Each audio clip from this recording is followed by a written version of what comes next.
Welcome to the Go Long Packing Learning content. In this presentation, we're going to be discussing tips on what and how to pack for your Go Long Study Away experience.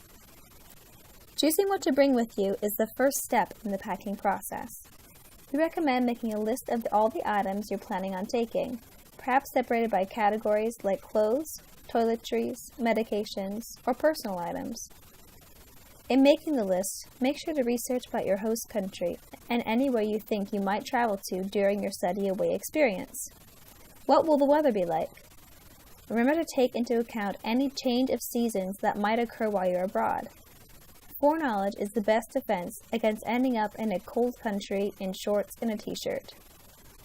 Also consider what types of clothing is appropriate for the location you're traveling to. For instance, while it's very common in the U.S. college life to roll out of bed and go to class in sweats, in countries like England or Germany, this is much less appropriate. Think about what places you might like to visit abroad, like religious sites, where you may be required to dress a certain way to be respectful or even just to gain access to the site.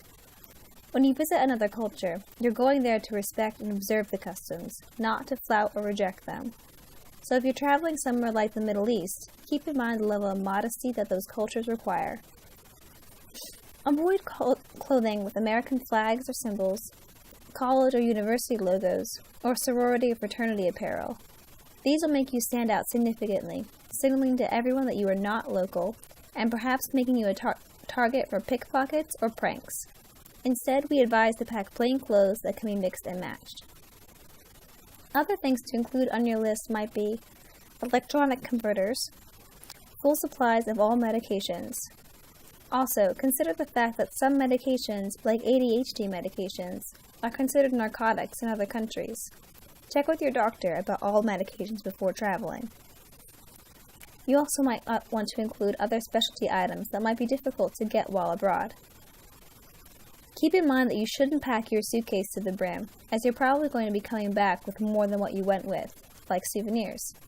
A lot of students pack clothes or shoes that they plan to discard or donate when packing for the return trip, giving them more space and weight options. Don't pack items you can easily buy in your host country. They're just going to take up space.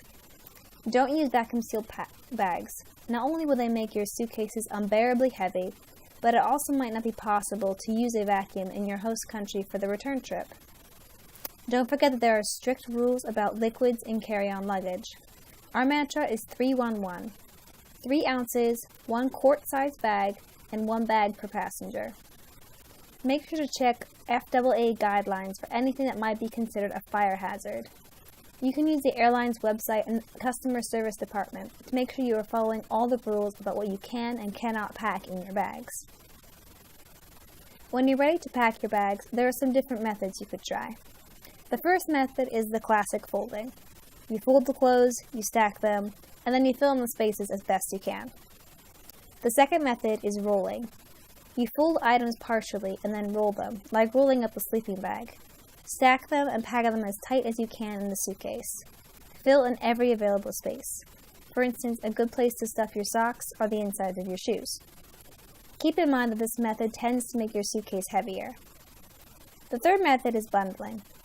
Follow this chart, and when you're done making your bundle, fill in the empty space with small items. You can try all 3 packing methods to see which one works best for you. If you have more questions about packing, see the rest of the learning content, or come talk to us at the Go office. We're happy to help.